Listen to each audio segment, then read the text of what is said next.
नमस्कार दोस्तों, आज हम एसक्यूएल का एक पावरफुल कॉन्सेप्ट पढ़ने वाले हैं, सब क्यूरी। इमेजिन करो, आपको पहले एक आंसर चाहिए, उसके बाद आप एक फाइनल डिसीजन ले पाओगे। एसक्यूएल में भी ठीक ऐसा ही होता है और इस कॉन्सेप्ट को कहते हैं सब क्यूरी। मतलब एक क्यूरी के अंदर दूसरा query, query inside another query. सुनने में तो थोड़ा कॉम्प्लेक्स लगता है, पर इस वीडियो के बाद ये और भी इजी हो जाएगा। सो वीडियो को एंड तक जरूर देखिए। वीडियो शुरू करने से पहले मैं और एक बात बता देना चाहता हूँ, हमारी जो लर्न नेक्सा की ट्रेनिंग कोर्स है स्कूल के बच्चों के लिए, जो स्कूल के 8 क्लास से लेकर 12 क्लास तक बच्चे इसमें एनरोल कर सकते हैं। उसकी जो नया बैच है वो अप्रैल 1 से शुरू होने वाला है। रजिस्ट्रेशन ऑलरेडी ओपन हो चुका है, बहुत सारे बच्चे ऑलरेडी एनरोल कर चुके हैं। अगर कोर्स में एनरोल होना चाहते हैं तो अपना सीट बुक कीजिए। लिमिटेड सीट्स हैं, 2 बैच इस बार हो रहे हैं अप्रैल में, एक इवनिंग में होगा, एक मॉर्निंग में होगा। सो जल्दी से जाइए, लिंक डिस्क्रिप्शन में है, आप वहां से जाके अपना सीट बुक कर सकते हैं। तो चलिए शुरू करते हैं आज का वीडियो। सो पहले हम बात करते हैं व्हाट इज ए सब क्यूरी। सब क्यूरी क्या होता है? एक्चुअली सब क्यूरी क्या होता है? सब क्यूरी का मतलब होता है कि क्यूरी के अंदर क्यूरी, मतलब क्यूरी इनसाइड अनदर क्यूरी, एक क्यूरी के अंदर दूसरा क्यूरी। एसक्यूएल में हम एक क्यूरी के रिजल्ट को दूसरे क्यूरी के इनपुट के रूप में यूज करते हैं। इसे इनर क्यूरी या नेस्टेड क्यूरी भी कहा जाता है। सब क्यूरी हमेशा राउंड ब्रैकेट्स या पैरेंथेसिस के अंदर लिखा जाता है और हमेशा पहले इनर क्यूरी की ही एग्जीक्यूट होती है, उसके बाद आउटर क्यूरी आता है। जैसे कि मैंने कहा यहाँ पे कि एक क्यूरी का रिजल्ट दूसरे क्यूरी को इनपुट के रूप में मिलता है। सो इसका एक एग्जांपल यहाँ पे देखिए, मैंने यहाँ पे एक एग्जांपल लिखा है। सिलेक्ट ए कलम लिस्ट, यहाँ पे कलम का नाम रहेंगे, एक एक करके कॉमा देके सेपरेट करके आप रख सकते हैं, स्टार दे सकते हैं ऑल कॉलम के लिए। फ्रॉम टेबल 1 टेबल से, और वेयर कलम नेम, यहाँ पे और एक कलम रहेगा जहाँ पे कंडीशन लगेगा, और यहाँ पे जो पैरेंथेसिस में लिखा गया है और एक SQL statement select column list या स्टार फ्रॉम टेबल पर कंडीशन, ये है उसका इनर क्यूरी। जो सेकंड में लिखा गया है select column list from table where condition, ये है इनर क्यूरी। और पहले वाला जो सिलेक्ट स्टेटमेंट था वो था आउटर क्यूरी। मतलब पहले ये इनर क्यूरी एग्जीक्यूट करेगा, उसके बाद जो भी रिजल्ट आएगा वो आउटर क्यूरी को पास होगा। यहाँ पे एक एग्जांपल दिया गया है।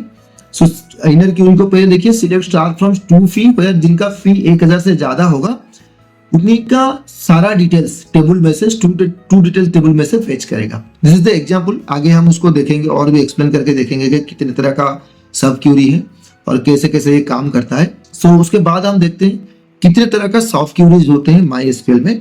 सो ये MySQL mainly 4 types of sub query support करता है। पहला होता है सिंगल रो क्यूरी, दूसरा होता है मल्टी रो सब क्यूरी, तीसरा होता है मल्टी कलम सब क्यूरी, और चौथा होता है कोरिलेटेड सब क्यूरी। ये 4 टाइप्स ऑफ सब क्यूरी होते हैं जो MySQL सपोर्ट करता है। अब एक एक करके एक्सप्लेन करते हैं। एसक्यूएल को जाने से पहले मैं यहाँ पे 2 टेबल ले लेता हूँ। एक एम्प्लॉय टेबल रहेगा मेरा यहाँ पे, जहाँ पे इस तरह के डाटाज रहेंगे, और एक डिपार्टमेंट टेबल रहेगा, इसमें भी इस तरह के डाटा फीड होंगे। अगर आप एसक्यूएल में इसको रन करना चाहते हैं तो इस हिसाब से टेबल बना के डाटा फीड कीजिए, क्योंकि मैं इसी एग्जाम्पल के ऊपर ही आपको दिखाऊंगा करके काम। सो पहले बात करते हैं सिंगल रो सब क्यूरी का। सिंगल रो सब क्यूरी सिर्फ एक रो एक कलम रिटर्न करता है। इसके साथ हम कंपैरिजन ऑपरेटर्स यूज कर सकते हैं, जैसे equal, greater than, less than, इस तरह के ऑपरेटर्स यूज कर सकते हैं रिजल्ट्स पाने के लिए। This is an example. So जैसे कि मैंने कहा था एम्प्लॉय टेबल और डिपार्टमेंट टेबल में यहाँ पे यूज करने वाला हूँ। सो ये उसके एग्जांपल्स हैं। मैंने यहाँ पे 2 क्यूरी यूज किया है। एक सिलेक्ट टेबल किया, सिलेक्ट टेबल जहाँ पे एम्प्लॉय नेम सैलरी फेच कर रहा हूँ। किनका फेच कर रहा हूँ?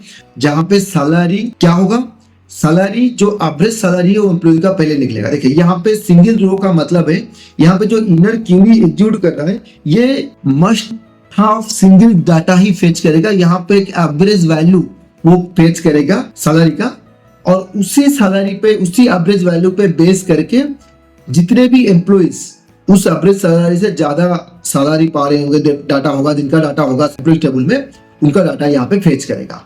पर यहाँ पे एक सिंगल वैल्यू आएगा एवरेज सैलरी। सो इस वजह से यहाँ पे दिया गया है ये सिंगल रो, इसलिए है क्योंकि यहाँ पे हमेशा इनर क्यूरी एक ही डाटा, एक ही रिजल्ट प्रोवाइड करेगा आउटर क्यूरी को। सो इसलिए सिंगल रो क्यूरी है। तो इस हिसाब से ये is the example of single row sub query. सो इसलिए सिंगल रो सब क्यूरी में कंपैरिजन ऑपरेटर का यूज किया जाता है, क्योंकि जहाँ पे सिंगल रोज आउटर क्यूरी को, जहाँ पे सिंगल रोज पास होंगे, सो वहां पे आप कंपैरिजन ऑपरेटर ही यूज करें।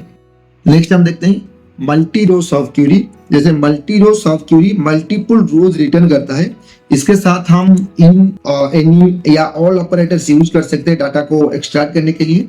ये एग्जांपल है उसका। देखिए यहाँ पे एम्प्लॉइज जो बैंगलोर में काम करते हैं उनका एम्प्लॉय आईडी निकालेगा इनर क्यूरी, उसके बाद आउटर क्यूरी को पास होगा। आउटर क्यूरी उस हिसाब से उस एम्प्लॉय का employee name, employee department ID यहाँ से फेच करेगा। मल्टी रो सब क्यूरी में आउटर क्यूरी को मल्टीपल रो ऑफ डाटा मिलता है यहाँ पे। सो आउटर क्यूरी यहाँ पे मल्टीपल वैल्यूज के साथ डील करता है, इसलिए ये मल्टी रो सब क्यूरी होता है।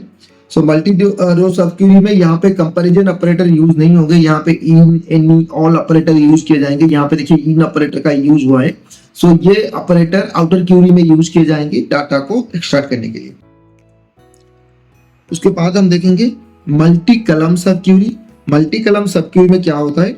मल्टी कलम सब क्यूरी से एक से ज्यादा कलम रिटर्न करता है। इसका इस्तेमाल तब होता है जब आउटर क्यूरी के मल्टीपल कलम्स इनर क्यूरी के रिजल्ट के साथ मैच करना होता है। एग्जाम्पल में देखिए, एग्जाम्पल में यहाँ पे इनर क्यूरी को देखिए, जहाँ पे कलम यूज हुआ है डिपार्टमेंट आईडी, सैलरी, दो कलम यहाँ पे यूज हुए हैं। उसके बेसिस पे रिजल्ट आउटर क्यूरी को देता है। इनर यहाँ पे दो कलम पास हुए हैं, डिपार्टमेंट आईडी और सैलरी, और उसी के बेसिस पे जो रिजल्ट है वो आउटर क्यूरी को पास होता है। और आउटर क्यूरी में भी सिंगल रो और मल्टीपल रो फेच कर सकता है, इसीलिए यहाँ पे इन का यूज हुआ है। मे बी ये सिंगल रो या मल्टीपल रो दे सकता है। ये ज्यादा एडवांस क्यूरी में यूज होता है। मोस्टली प्रैक्टिकल सिनेरियो में ये काम में आता है, बहुत ज्यादा काम में आता है। ये वाला जो मल्टी कलम क्यूरी इंपॉर्टेंट है, बहुत सारे क्रिटिकल कंडीशंस में ये यूज किए जाते हैं। सो एक इंपॉर्टेंट सब क्यूरी होता है ये। उसके बाद हम देखेंगे कोरिलेटेड सब क्यूरी। सो कोरिलेटेड सब क्यूरी में क्या होता है? ये थोड़ा स्पेशल होता है। आउटर क्यूरी के हर रो के लिए अलग अलग एग्जीक्यूट होता है। सो एग्जांपल को देखिए, आपको समझ में आ जाएगा। यहाँ पे आउटर क्यूरी का हर रेकर इनर क्यूरी को नया आउटपुट देता है, इसीलिए ये वाला जो क्यूरी ये हर बार रन होता है कंपाइलर के द्वारा। ये बार एग्जीक्यूट होता है, डाटा लेता है, फिर आउटर क्यूरी को देता है, फिर डाटा लेता है, फिर आउटर क्यूरी, इस हिसाब से काम करता है। बार रिपीट होता है ये correlated sub query. Using sub query in where, select and from clause. Sub query को हम व्हेयर क्लॉज में कंडीशन के लिए, सिलेक्ट क्लॉज में कैलकुलेटेड वैल्यू के लिए, और फॉर्म क्लॉज में एक वर्चुअल टेबल की तरह यूज करते हैं। यहाँ पे देखिए, यहाँ पे कैलकुलेट कर रहा है average salary for a department and filters, उनको एवरेज सैलरी निकल रहा है और फिल्टर कर रहा है। इसे यहाँ पे हम फॉर्म के साथ उसको यूज कर रहे हैं। उसी तरह सिलेक्ट के साथ ये ज्यादातर यूज होता है सब क्यूरी। सो सिलेक्ट के साथ जब यूज होगा तो ये कैलकुलेटेड वैल्यू कैलकुलेशंस करने के लिए ज्यादातर यूज किया जाता है। फॉर्म के साथ वर्चुअल टेबल फेच करता है, और वेयर के साथ आज यूजुअल ये कंडीशन पे काम करता है। सो ऑपरेटर्स इन सब क्यूरी। सब क्यूरी के साथ कॉमनली ये ऑपरेटर्स यूज होते हैं, जैसे in, match any value in the list, not in, exclude values in the list. ये कंपैरिजन ऑपरेटर्स यूज होते हैं सिंगल वैल्यू को एक्सट्रैक्ट करने के लिए। एनी ऑपरेटर होता है, यूज होता है, ये ज्यादातर रेयर केसेस में यूज होता है। Compare with any value return. All operator होता है, ये ऑल वैल्यू को रिटर्न करने के लिए। और एक एग्जिट ऑपरेटर यूज होता है, ये चेक करता है सब क्यूरी रिजल्ट एग्जिस्ट करता है या नहीं। सब क्यूरी जो इनर क्यूरी होता है उसका जो रिजल्ट आता है, ये रिजल्ट कुछ दे रहा है या नहीं दे रहा है, उसको चेक करने के लिए एग्जिट ऑपरेटर यूज होता है। एग्जिस्ट का बहुत ही स्पेशल रोल होता है। देखिए इस वाले एग्जाम्पल में यहाँ पे हमें दिया हुआ है सिलेक्ट वन का मतलब है ट्रू रिजल्ट रिटर्न करेगा। अगर डिपार्टमेंट आईडी, एक टेबल का डिपार्टमेंट आईडी दूसरे टेबल पे अगर मैच करेगा तो ये कुछ रिजल्ट रिटर्न करेगा। जो आउटपुट है वो डिपार्टमेंट टेबल को पास होगा। यहाँ पे वो चेक करेगा कि कुछ रिटर्न कर रहा है वैल्यू या नहीं कर रहा है। सो एग्जिट ऑपरेटर इस हिसाब से यूज किया जाता है। एक इंपॉर्टेंट बात है, याद रखिए, अगर सब क्यूरी नॉल रिटर्न कर रहा है, अगर सब क्यूरी में वैल्यू नॉल आ रहा है और नॉट इन आप यूज कर रहे हैं वहां पे, तो वहां पे रिजल्ट एम्प्टी आ सकता है। रिजल्ट वहां पे खाली आएगा, कुछ नहीं आएगा।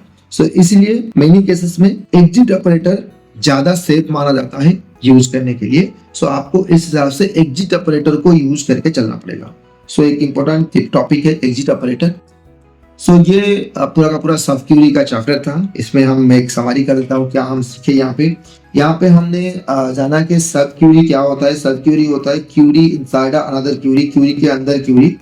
ये सिंगल वैल्यू, मल्टीपल वैल्यू या मल्टीपल कॉलम रिटर्न कर सकता है, या इंडिपेंडेंट या कोरिलेटेड हो सकता है। Select clause, form clause, where clause के साथ भी यूज होता है। और जैसे कि ऑपरेटर्स हुआ in, exist, any, all, comparison operators इसके साथ यूज हो सकते हैं, आउटर क्यूरी में यूज हो सकते हैं। सो ये पूरा का पूरा सब क्यूरी का तो चैप्टर था। ये था बहुत इजी, इतना भी डिफिकल्ट नहीं है। आप उसे एक बार दो बार प्रैक्टिस करेंगे तो याद रह जाएगा। मैंने एग्जाम्पल भी दिया हुआ है और एग्जाम्पल को कॉपी करके रन कीजिए। अगर कोई डाउट होता है तो आप हमें कमेंट सेक्शन में लिखिए, मैं वहां पे भी जाके और एक वीडियो बना के या आपको पर्सनली वहां पे मैसेज करके भी ये डाउट जो है वो क्लियर कर। तो दोस्तों ये था सब क्यूरी इन MySQL का कंप्लीट ओवरव्यू। अगर आपको ये एक्सप्लेनेशन समझ में आया है तो इस वीडियो को लाइक करें, अपने क्लासमेट के साथ शेयर करें और चैनल को सब्सक्राइब करना ना भूलिएगा। सो मिलते हैं और एक नए वीडियो में और एक नए टॉपिक के साथ। सिर्फ बुक्स तक लिमिटेड नहीं होना चाहिए, फ्यूचर बनाने के लिए रियल स्किल्स चाहिए। लर्न नेक्सा के साथ स्टूडेंट सीख सकते हैं स्टार्टअप बनाना, डिजिटल वर्ल्ड में ग्रो करना और एआई टूल्स का स्मार्ट यूज करना। No confusion, no boring theory. यहाँ आइडिया सिर्फ ड्रीम्स नहीं रहते, they turn into real projects. अगर आप चाहते हो अपने आइडिया को एक्शन में बदलना तो लर्न नेक्सा के साथ अपना फ्यूचर आज से बिल्ड करना शुरू करो। Because at learn Nexa students don't just learn, they will innovate and lead. So next batch of Learn Nexa will start from 1st April 2026 with a new advanced syllabus for students from class 8 to class 12. So registering in the description, join now.